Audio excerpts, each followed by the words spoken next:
gente tem 3 braços que a gente vai trabalhar e focar.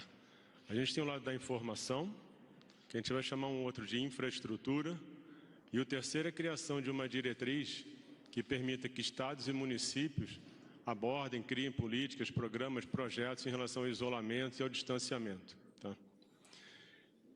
Em relação à informação, um dos problemas que a gente tem da situação da Covid atual é porque a gente sabe muito pouco da doença. Quando você sabe muito pouco, o teu poder de decidir de uma forma mais estruturada e sólida é pequeno. E você vai fazendo escolhas, mas aquilo é frágil, porque você não sabe exatamente do que você está tratando. Então, informação em relação à doença é fundamental. Quantos casos, como é que é a transmissão, quantos transmitem, quantos ficam curados, quantos vão para a UTI, quantos ficam no hospital. A informação sobre a doença é crítica, tá certo? Agora tem uma outra coisa que eu queria colocar, que é a informação que não está ligada ao Covid, que a gente vai ter que prestar atenção. Isso é um outro tipo de informação. A gente sabe hoje que doentes com outras doenças do tipo câncer não estão chegando. E não é que a doença tenha sumido, as pessoas não estão procurando os hospitais, os ambulatórios. A gente sabe que doença cardiovascular também é um problema. Tem pessoas morrendo em casa com infarto porque não vão em tempo para o pronto-socorro, para uma emergência. O que vai acontecer em relação a como é que está evoluindo o paciente com hipertensão, com diabetes, doença crônica? É fundamental que a gente, por mais que foque na Covid, que a gente não esqueça as outras pessoas. Uma outra coisa que a gente tem que acompanhar de informação, que é muito importante, o que está acontecendo na saúde suplementar. Se a gente tiver desemprego e a gente tiver uma perda significativa de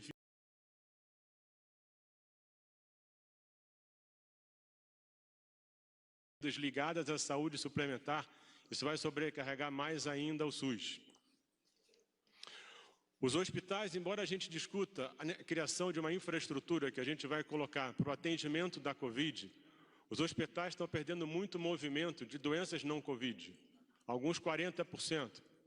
Isso vai fazer com que eles tenham dificuldade ainda maior em sobreviver. E quanto mais isso durar, mais difícil vai ser para eles. Qual é o problema prático disso? Você vai começar a ter uma demanda reprimida gigante ao longo desse tempo. E se os hospitais estiverem despreparados, quando a gente controlar a Covid, a gente vai ter uma outra crise, que é a não capacidade de atender a demanda reprimida do não Covid. Então é importante saber que o Ministério da Saúde está focado no sistema, por mais que a gente discuta essencialmente hoje a Covid, tá certo? De coisas objetivas que a gente está fazendo, criou-se, estou aqui há 5 dias, então não dá para ter criado já, está desenhado a criação do banco de dados, a gente vai trabalhar melhor a informação, e aí vai ser Ministério da Saúde, Casa Civil, outros ministérios. Uma coisa importante em relação ao Ministério da Saúde é que a gente vai buscar uma integração cada vez maior com as outras, com outros grupos do governo, porque você vai ter consolidação da informação, maior detalhamento. Em relação a isso, a gente também está trabalhando com a iniciativa privada. A gente está trabalhando com o pessoal que está naquele programa do Itaú, que doou 1 bilhão, onde a gente também tem, a gente vai ter dados ligados a hospitais, estados, tudo isso vai ser consolidado num programa dos vários ministérios. Então, a saúde trabalha em bloco com os ministérios, é um programa do governo, tá certo? Isso é a parte de dados, é uma coisa importante. A segunda parte, que é a parte da infraestrutura. Né?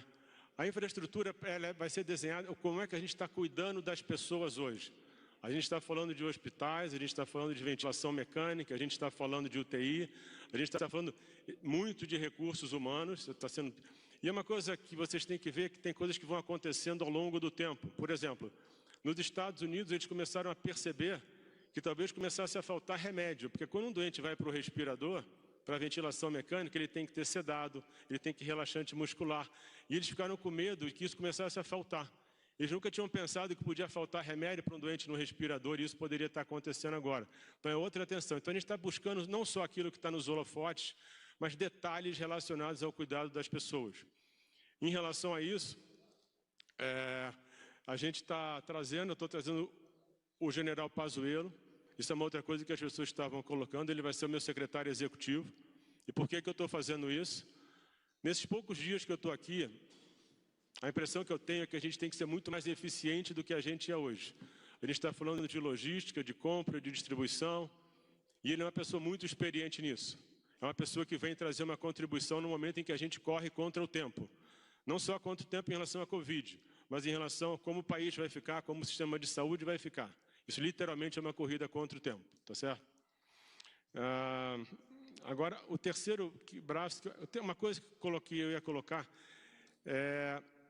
o terceiro braço é a gente desenhar uma diretriz que possa dar suporte a estados e cidades para que desenhem seus programas em relação ao isolamento e ao distanciamento, né? Colocando um pouco em relação à saúde como um todo, a gente hoje tem 43.500 casos do coronavírus no Brasil.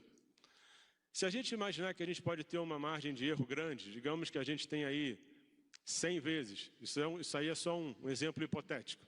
A gente está falando em 4 milhões de pessoas, tá? 4 milhões de pessoas, nós hoje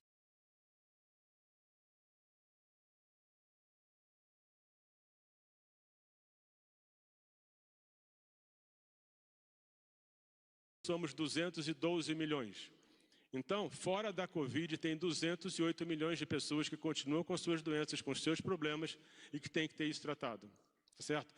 E o que representam hoje 4 milhões de pessoas num país como esse? 2% da população. Se a gente sabe que, se existe aí o conceito que você tem que ter 70% da população contato com a doença para que ela seja imune, e a vacina vai levar talvez um ano e meio, entre 2 e 70, e se você não tem um crescimento explosivo da doença, que não está acontecendo no Brasil, a gente talvez nem chegue nesse número, antes da vacina. Isso pode levar o quê? Um ano e meio? É impossível um país sobreviver um ano e meio parado.